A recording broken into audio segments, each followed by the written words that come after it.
Allez, bienvenue au Café du Coin. J'espère que vous allez bien. Aujourd'hui, pareil, comme d'habitude, on va parler crypto-investissement. On va essayer de voir comment faire fructifier notre argent.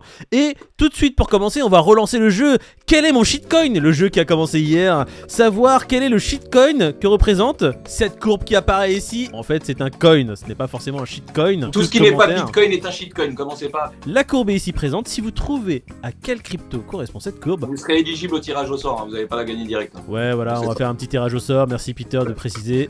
Mais c'est un nouveau jeu, on le kiffe bien. À vos commentaires, commentez en masse. Dites-nous quelle est cette crypto. Allez, on va commencer tout de suite le sommaire de cette émission.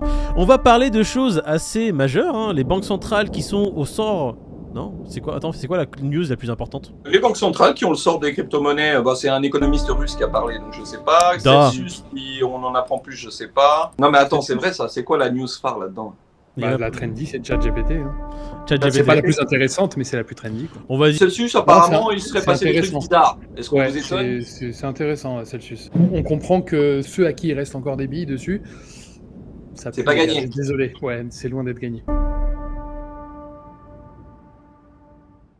Bon bah écoute, on va enchaîner, on va parler de la nouvelle technologie au cœur de toutes les discussions de ChatGPT, mêlée à de la crypto. On a aussi une news sur Celsius, David qui va nous en parler très longuement parce qu'il adore ce projet, il adore les fondateurs. Bah écoute, je suis du côté du siège de Celsius là et ça sent pas bon hein, pour ceux qui ont des billes dedans. Désolé ouais, les gars, c'est très sombre. Je pense que j'ai presque envie de dire qu'FTX c'est plus... Il y a moyen d'être plus optimiste sur FTX que sur Celsius.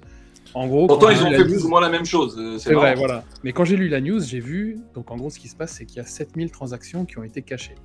Quand tu te dis 7000 transactions juste sur 7000, c'est pas grand-chose. Non, mais sur une grosse plateforme, tu te dis, bon, c'est la routine. Sauf qu'en fait, il y a un trou de 9 milliards chez Celsius, mais ces 7000 transactions représentent plus de 5 milliards. Donc là, tu te dis... Sachant que pour retracer les 7000 transactions, ça va prendre non seulement une tonne d'oseille, de temps, d'énergie, d'humains, etc. Donc c'est très compliqué. Les frais d'avocat et les frais de justice ne seront même pas suffisants pour récupérer ta mise, tu vois. Ah, ils remboursent les gens qui faisaient pas de lending déjà, ils sont bien sympas. Ils sont 3 les mecs. Non mais en tous les cas, merci Peter. Ce qui me fait marrer là-dedans, c'est de voir que en fait ils ont tous les mêmes combines. Ils montent 2-3 structures, Celsius Unlimited, Celsius Mikuyaski, Celsius... bref, autre chose. Et de là, ils s'envoient des fonds, ils se transfèrent. T'es en galère de combien, toi, cette semaine? Hop, tiens, je te renvoie, je te transfère, je te donne. Et puis quand il faut faire les comptes, il y a un trou de 5 milliards. Comment on fait? C'est la même. Alors moi j'ai envie de faire une analogie parce que tu vois on a une des plus recherchées au monde, la Ignatova Zakowska, le FOM IL. OneCoin. Voilà, OneCoin, elle a volé grâce à son OneCoin 4 milliards. Alors la plus recherchée du monde, là on a Celsius. Ils ont fait des transactions à foison, 7000 qui sont passées sous silence, aucun dans le book, et ils ont un trou de 9 milliards d'euros environ. Hein. Qu'est-ce qui se passe, les gars? Pourquoi ils sont pas en prison Parce que ça dépend de qui est floué. La nana, elle a floué des grosses têtes. C'est peut-être pour ça qu'il y a plus d'énergie pour trouver cette dame. Merci David. Évidemment, quand tu as des politiques, quand tu as des juges, quand tu as des personnes très influentes qui sont flouées, ou que vous flouez, hein, les scammers, vous avez plus de chances de finir en prison à vie, à Guantanamo, on vous retrouvera plus. Bah voilà, par contre, Bernard Madoff, s'il est tombé, les amis, c'est parce qu'il a floué des gens qu'il n'aurait pas dû flouer. Trop influent, c'est ça. Voilà. Là, Celsius, ils ont floué des gens comme vous et moi. Le patron de Celsius de l'époque, c'était quand même un mec qui essayait de vendre ses selles après la débâcle.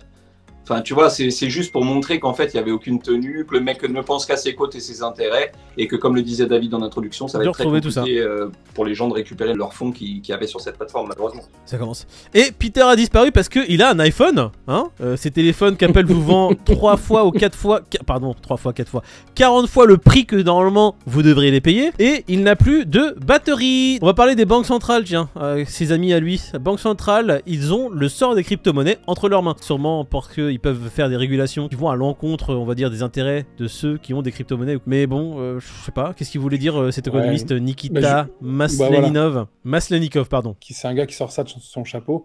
Il n'a pas forcément tort, parce qu'il y a certains pays déjà qui censurent, tu vois. En Chine, c'est compliqué de trader sur Binance, par exemple. Maintenant, il dit quelque chose... Frérot, en Chine, c'est compliqué de vivre. Oui, voilà. On va faire simple. Voilà. Non, mais tu veux avoir WhatsApp, c'est pas possible. Tu veux avoir des Facebook, c'est pas possible. t'as que WeChat parce que en fait t'as Xi Jinping qui est derrière, il regarde tes messages.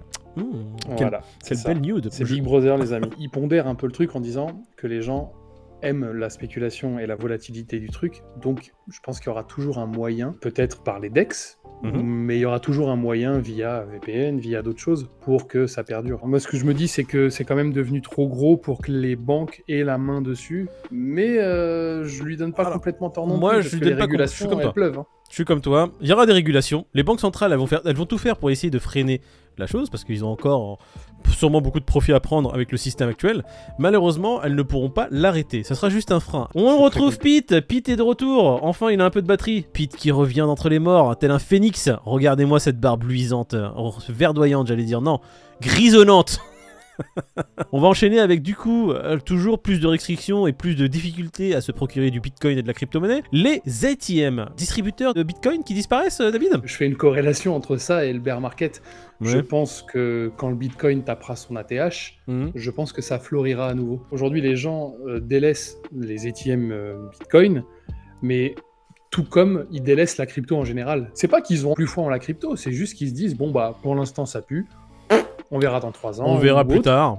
Voilà, et moi je suis prêt à parier que lors du prochain bull run, il y en a plein qui vont pousser comme des champignons et ça repartira. De toute façon, les nouvelles technologies, ça apporte son lot de nouveautés. ChatGPT maintenant, on en parle en long, en large, en travers. On a des milliers de vidéos sur YouTube qui pop sur ce que peut faire ChatGPT. Et là, ChatGPT apparemment peut aussi aider dans le domaine de la crypto-monnaie. Bah ouais, parce que aider à prendre tout ton wallet. Voilà, c'est ça, tout ton wallet. C'est-à-dire que en fait, quand tu utilises quelque chose de trendy, aujourd'hui, ce qui est trendy, c'est ChatGPT. Si tu mets ChatGPT Coin, et bah forcément, il y a un petit engouement qui va se créer. Ouais. Et moi, je vous le dis, les amis, je l'ai dit dans plusieurs lives, je me suis fait scam une fois. Et en fait, le truc, c'est quoi? C'est tu achètes telle crypto, et en achetant la crypto, tu autorises le créateur de la crypto à détenir 99% de tes tokens. Donc, ce qui fait que tu peux absolument rien retirer.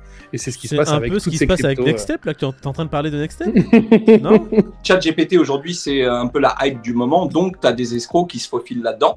Mais en fait, il faut que ça serve à tout le monde comme exemple. Ça veut dire dès qu'il va y avoir la hype d'un nom quelconque ou d'un nouveau crypto-token qui va péter ou n'importe quoi, tu auras toujours des scammers pour copier l'intégralité du nom avec une petite nuance et essayer de te prendre ton argent en t'envoyant sur un mauvais lien, tu vois, en t'envoyant sur une mauvaise adresse. C'est ça. Donc c'est ça l'idée, c'est de faire attention, quoi. Dès qu'il y a une hype, prendre son temps, ne pas se presser, bien vérifier l'adresse, bien vérifier où tu l'as prise, et là seulement faire ta transac.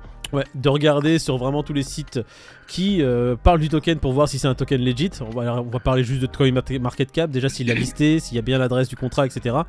Et puis, bah écoutez, ces sites-là sont quand même assez importants. S'ils n'ont pas listé déjà le token, c'est qu'il y a un problème. On va regarder un petit site qu'on regarde assez souvent, il s'appelle Coin360 pour voir un peu les prix. Là, on a un Bitcoin qui est à un léger retrait, 24 271, Ethereum à 1645 $, le BNB qui fait aussi un poil léger retracement. Bon, on fait le Fear and Triche, les gars? Ouais. Je sais plus combien j'avais dit. Il a gagné déjà. Je sais pas, je là, sais pas. je crois que j'ai gagné. J'avais dit 62 ou 61 hier. Non, alors quand je pose cette question, en fait, je la pose pas à Moïd. Je la pose à David. Parce que Moïd, c'est pas la peine, tu lui poses n'importe quelle question, il a gagné lui. Non mais les gars, je gagne. David. Je m'appelle Victoire. C'est mon deuxième prénom. C'est pas mal. Il avait dit un truc genre 5. Voilà. Voilà. Bah, 60. Ah mais c'est pour ça. Bah, c'est dommage, Moïd, t'étais à un près, c'était Officiellement, je vais reconnaître qu'on a tous perdu. Le Fear and Greed est à 60. Bon, Fear and Greed de demain, je veux dire 59. Moi je vais dire 56. Moi je vais dire 60. 60. Eh mais les gars, Crypto Fear and Triche, on sait déjà qui va gagner, ça va être moi. Laissons tomber ça. Le nouveau jeu du shitcoin de la semaine. Il apparaît d'ailleurs. On donne un indice ou pas? Non. On donne un indice? C'est un coin. Il doit y avoir un indice par jour, normalement. C'est un coin qui est dans le top 100, les amis. Moi, j'aurais donné un autre indice. Et tu sais, c'est quoi mon indice? C'est personne n'a trouvé la bonne réponse dans les commentaires d'aujourd'hui. Déjà, vous pouvez tous changer de commentaire demain. Ah, ok, d'accord. On a donné 2 indices. Bon, les gars, shitcoin de la semaine, le jeu. 2 indices qui ont été donnés par notre ami Peter et notre ami David. Peter a dit. Voilà. Les réponses ne sont pas dans les commentaires de la vidéo de mardi. Donc vous pouvez aller sur la vidéo de mardi pour voir les commentaires. Il n'y a aucune bonne réponse. Et David dit, on est dans le top 100. voici la courbe. Si vous trouvez le bon shitcoin, vous participerez au tirage au sort pour gagner ce pack de shitcoin dimanche. Et suivez-nous demain pour un autre indice. Voilà. Un indice chaque jour. Un indice bonus sur le groupe Telegram qu'on vous invite à rejoindre. Bah, le vendredi. Genre, il est posté le jeudi à Il apparaît midi, ici le groupe Telegram, il sera dans la description, cliquable. Vous pourrez cliquer directement et rejoindre le groupe Telegram. Peter donnera officiellement un indice sur le groupe Telegram demain. Ça fait 3 indices en 24 heures, on peut pas faire mieux. Hein. Voilà, on est trop gentil, on a vraiment envie de vous faire gagner de la crypto, hein, sérieusement. Heureusement que c'est un shitcoin de merde, hein. Franchement. Arrête de dire ça, les gens vont penser vraiment que c'est nul. Alors c'est un très bon coin, hein. Oh là là, je donne des indices. Trop. Coupe cette vidéo. Là, si on prend la corrélation de la montée du Bitcoin avec ce qui s'est passé en Chine, il y a quand même des choses qui sont liées. La Chine qui a renfloué un peu toutes leurs banques et leurs déficits, surtout avec le gros problème qu'ils avaient sur l'onglet immobilier, c'est un peu, voilà, c'est un peu au moment où les banques chinoises ont commencé à print money qu'on a vu le Bitcoin faire une petite remontada.